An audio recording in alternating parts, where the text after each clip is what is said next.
We continue with a short chapter, the 20th chapter.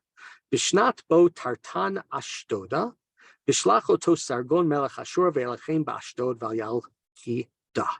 In the year that Tartan came to Ashdod, one of the cities of Aza, he was sent by King Sargon. Sargon, sometimes he's called Sargon, other times he's called Sancheireb, a great king, one who was destructive of the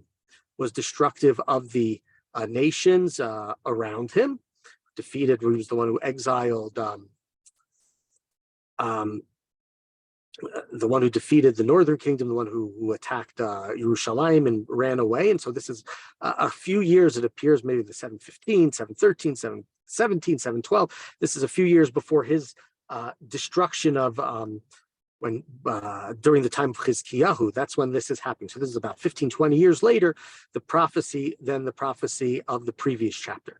Ba'etahi diber Adonai biyad Yeshayah ben Amoz lemor, lech ufitachta hasak me'al mitanecha, v'na'alcha tachalotz me'al raglecha, v'yaskein haloch arom v'yachef. Previously, God has spoken to Isaiah saying, go untie the sackcloth from your lawns and take your sandals off your feet and go around naked and barefoot. That's what Yeshayah is being told to do. He's being told to walk around naked. And there's a whole question as whether or not this was true, that this was really what he was supposed to do. There are commentaries who say, no, like Maimonides, the Rambam says, no, this is not what he's supposed to do.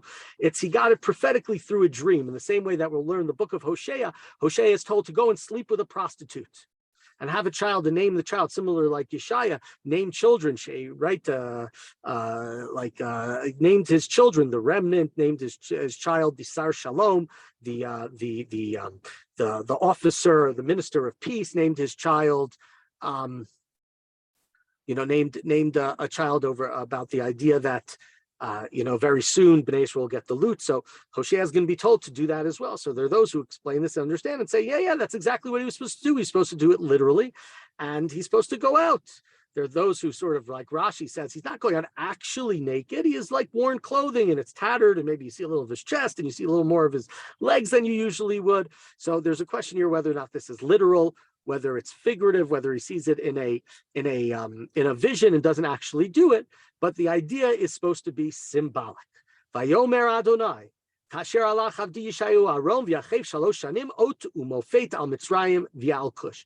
God says it's a sign for the Egyptians and for Kush. We talked about Kush yesterday. Does it mean Ethiopia? Does it mean just sort of southern Egypt, which seems to be what it is in the biblical period? Just as my servant Isaiah has gone naked and barefoot for 3 years, Kain Yenhag Melech Ashur et Shvi Mitzrayim v'et Galut Kush ne'aremus Kainim Arom v'yachef v'chasufai sheit ervat Mitzrayim. So shall the king of Assyria drive off the captives of Egypt and Kush into exile. The young, the old, they'll be naked and barefoot.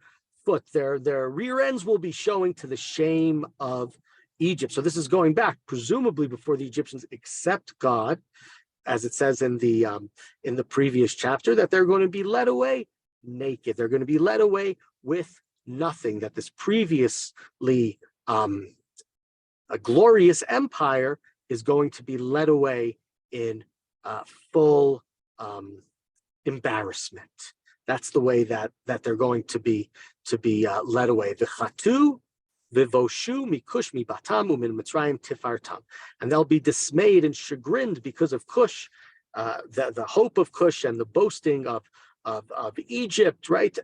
And this is referring to all of the nations that looked for support from Egypt, like Yehuda, like the Judeans who wanted to join an alliance against the Arameans. And we know that, we saw that in the book of Kings, where the Sancheirev's men, Rav Shakeh, go to the walls of the city, and they call out, who are you going to rely upon? You're going to rely upon Egypt. They're like a reed that's going to be blown away. And of course, Chizkiyahu at that point in time says, we will rely on God, and that's why they are taken away. So any nation that thought that maybe the Egyptians, who are a great power, will help them stand up to the Assyrians, it's not going to happen. V'yamar Yoshev ha'i hazeh bayom hahu.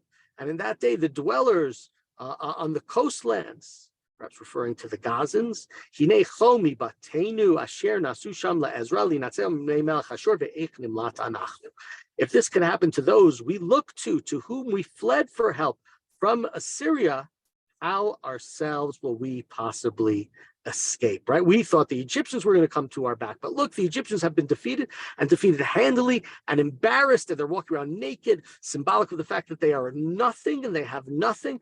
How could we possibly survive from this horror? And again, it comes back to one of the themes of the book of Yeshayah, which is rely upon God, not upon other nations, not upon other powers. They're here today. Tomorrow they will be gone. They cannot defend themselves ultimately. And Assyria here, yes, it's the Assyrians, but they're really serving as the messengers of God. And thus in this chapter, the previous chapter, which is sort of, this chapter should be in the middle of chapter 19, I would say, they're serving as the emissaries of God. So in the last chapter, it worked on the Egyptians. And the question here in chapter 20, is it going to work on the other nations that surround Egypt, who now see the embarrassment that has come to the Egyptians? Will they also recognize God's true power over all the earth or not, when they see what's happened to the people, to the civilization, to the country, to the empire that they thought would be the power to come and to defend them, who they could rely upon during this Assyrian onslaught?